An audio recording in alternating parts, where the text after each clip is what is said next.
Hey guys, Agent Racing here, back today with another video. So you may be wondering where half the screen has gone, and that is hiding something pretty special indeed. Because the other day, I took delivery of my new wheel, my new direct drive wheel for sim racing. For those of you who follow me on Instagram or Twitter, you'll already know what's coming.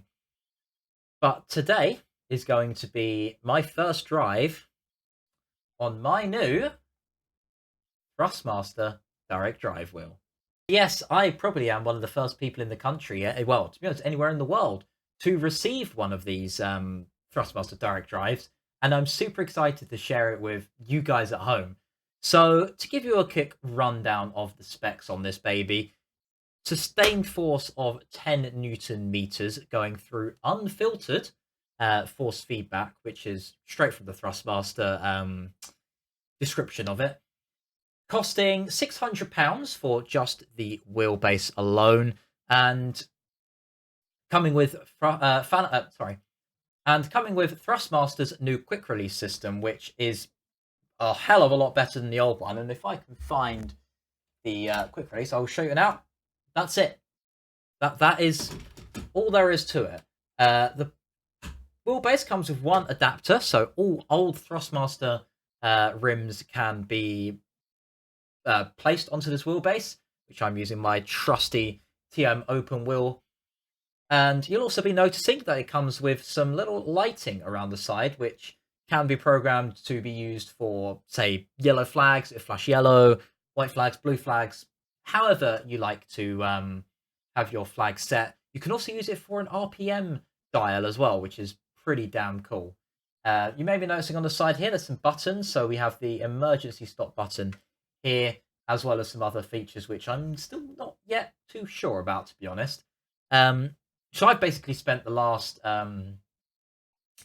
4 hours trying to fit this to my rig and adjust the rig to my liking. It's probably not going to stay like this, but it is where it is for the moment now. Just to note, I cannot tell you about other sim rigs, but me on the GT1 Evo, this wheel deck, this plate, did not have the right bolt pattern.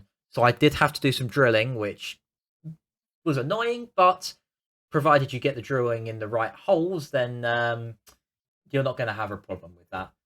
But without further ado, we're here to basically go and see what it's like to drive on a direct drive wheel. Now, all I've done as far as driving is concerned is load up an iRacing session, get everything mapped, get everything working, and I've done half a lap just to double check everything. And that half a lap alone was enough to blow me away. Now, for those of you who don't know, I've come from a T300 or TX, whichever you prefer to call it, which is a belt-driven wheel which produces 4 Newton meters at max. Direct drive, 10 Newton meters. It's quite a change. So I'm going to load up probably one of my favorite combinations, which is the new GTP for iRacing at Sebring, because if there's anywhere to test a direct drive wheel, it's Sebring. It's bumpy, it's undulating, there's big curbs, there's lots of bumps and dips in the road surface, which on a later scan track, as well as iRacing has it, is probably one of the best things to test for the direct drive wheel. So without further ado, let's load into an iRacing session, and I will see you guys on the track. Alright, so here we are, chilling in our GTP here at Sebring. So everything is set up, everything is ready to go, and as I say, all I've done is half a lap around Brands Hatch in a GT3 car just to make sure everything's set, and that alone blew me away. So, I have no idea about force feedback settings or anything like that, so we're just going to go out, and already, oh my god, oh my, whoa, whoa, the track's so bumpy, and then, whoa, I think I've got my force feedback set a bit too high, but that don't matter, because, whoa, it's just instant. I can feel every bump. I mean, this car is spicy on the cold tyres as it is, but you can just see in the wheel. It's moving around like absolutely crazy. Oh, turning into the hairpin. We're probably on about 40-50% force feedback right now. So it's not too much heavier than what I'm used to with the TX. But, oh, over the curbs, you can feel every individual rumble in the curbstones. Oh, you can just react so quickly to the car, and you can feel it just sliding out under you. You cannot feel any of this on a belt-driven wheel. It's so ridiculous. You can literally... Already, I feel way more in tune with the car than I ever was on the... Whoa! The wheels jumping around over the curbs there.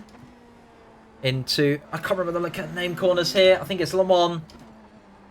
Oh, but just look how quickly you can react, and that extra strength, while you don't need it all the time, is there just to dart the wheel back, and it helps you just correct the steering so much quicker. Now Sunset, this is going to be the test. One of the bumpiest corners anywhere in the world. Whoa! Oh. You can feel absolutely everything. This is oh wow! Wow. You could just see the smile on my face right now. Into T1, you can feel the front tyres starting to lose grip. Every single little bump and undulation in the circuit. Whoa! Oh, I felt that locking up way before I saw it. I was able to catch the slide because you lock up on the rear wheels there, and I just managed to...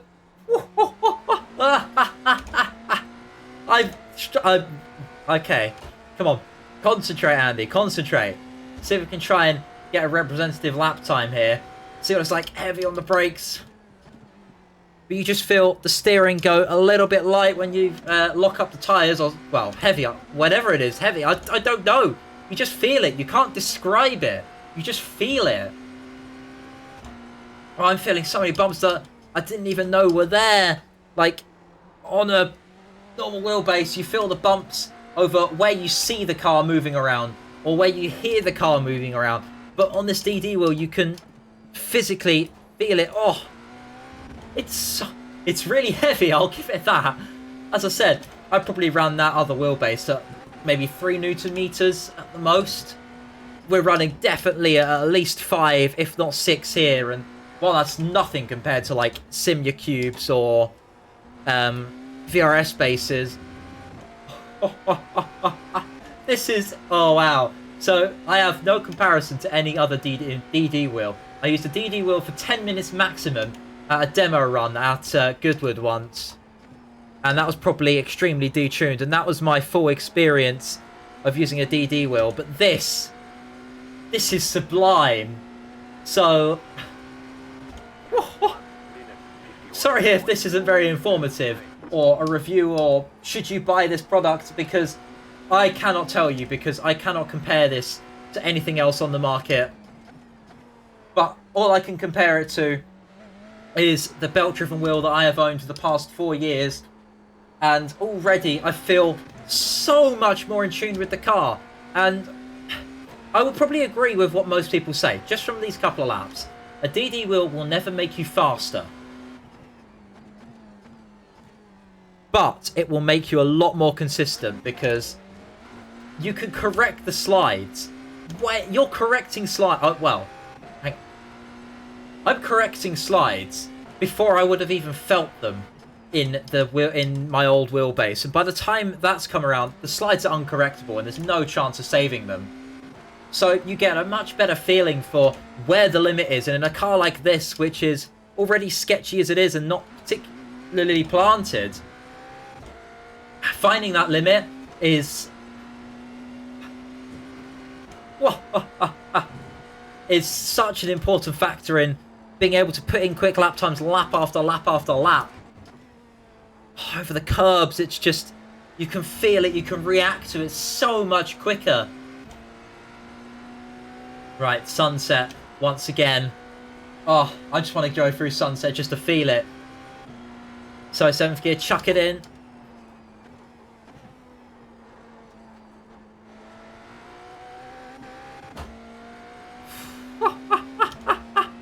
Oh, wow. Wow, wow, wow.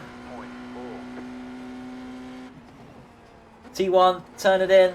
Oh, you can feel so much better where the understeer is as well, where the front tyres just start to lose grip.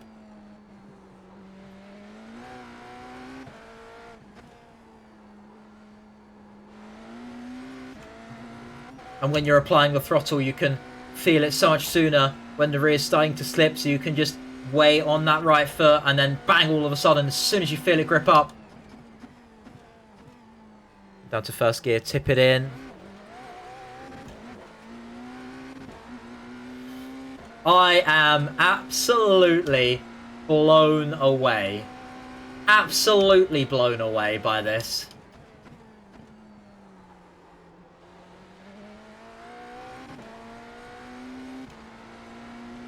Wow. Absolutely wow. You can just see how much I'm being moved by the wheel. Like, this is going to take a lot of getting used to, but already, even after my limited time in the car, I feel in tuned. I feel... It feels natural to me. Already it feels natural, even though I've hardly done any driving. I cannot wait to pour millions of hours into this wheelbase. And, whoa! Oh, okay, what I've done there is hit the emergency... It's demonstrated the emergency stop button is what I've done there. It works very well. I now have no force feedback and it flashes red. Okay. Well, I'm impromptu chest to the emergency stop, I guess. So, force feedback re-enabled. I did actually have to quickly look up how to do it. So, those of you who are invested in this space, if you do accidentally hit the cancel force feedback button, or hit the emergency stop because your wrists are about to implode, then basically, all you got to do is just power off the wheelbase and power it back on again. And if you're in iRacing, I didn't even have to leave the sim to do it. So that's pretty easy. So yeah, a little bit of knowledge for you. But anyway, what I want to do is see how the car feels, or see how the wheel feels when you're losing traction, because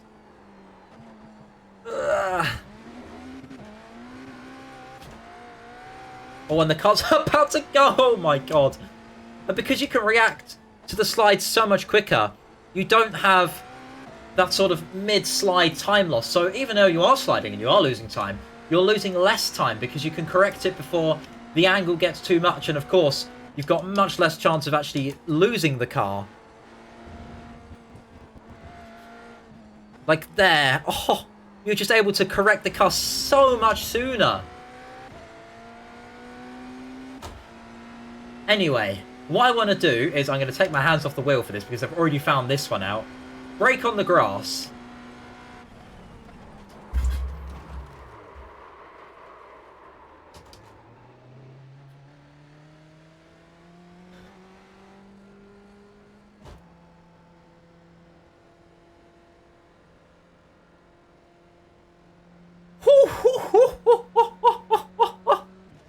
That's so violent.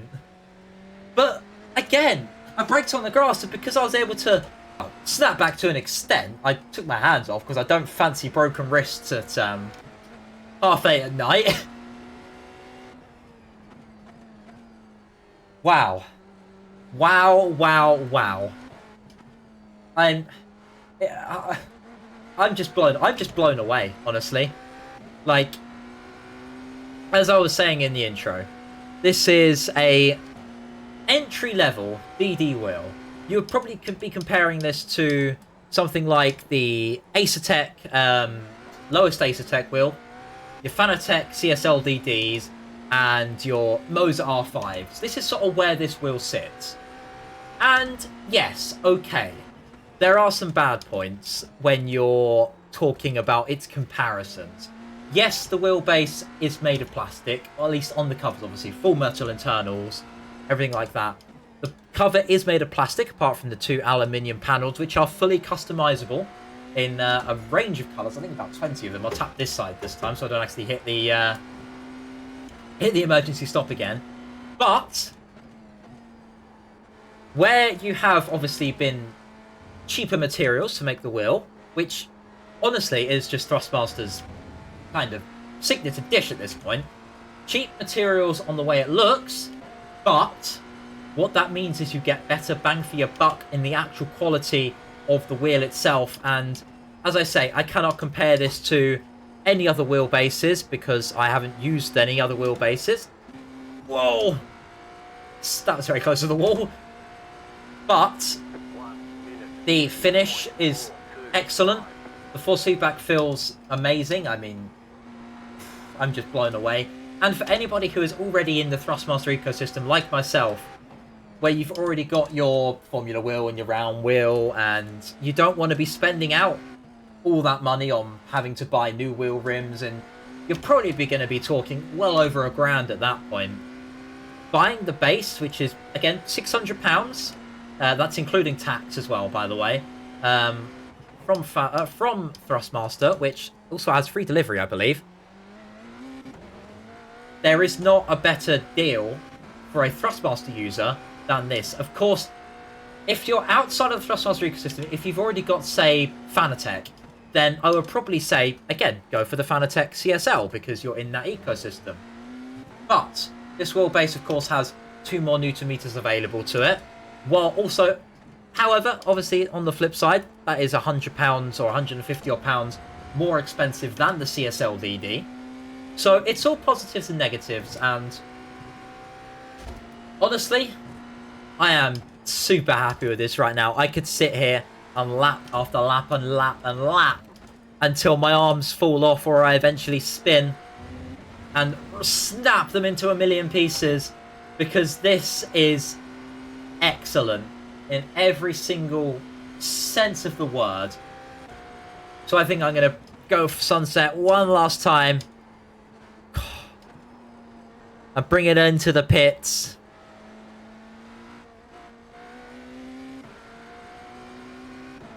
Because this is just...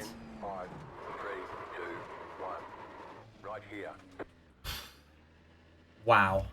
Absolutely wow. So there we are. Thank you very much, Spotter. There we are, guys. That is my quick sort of first drive / review of the T818 Thrustmaster Direct Drive wheel. This is Thrustmaster's first entry into the world of direct drive, and they have done an amazing, amazing job. I am super happy with this. Of course, the wheels are currently still on a pre-order basis. I think the next batch is going to be going live just after New Year. Although double check that yourself.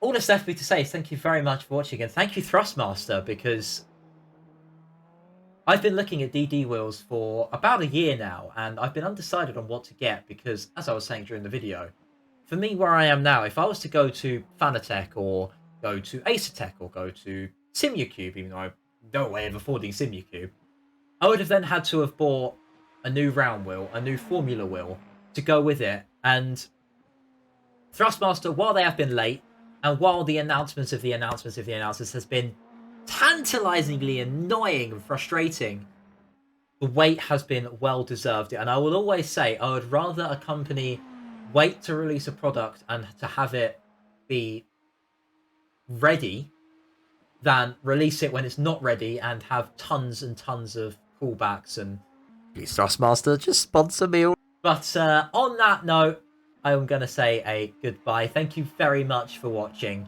If you have enjoyed, please leave a like. This is a good little wheelbase, this. And I'm going to spend the next 10 hours driving, I think.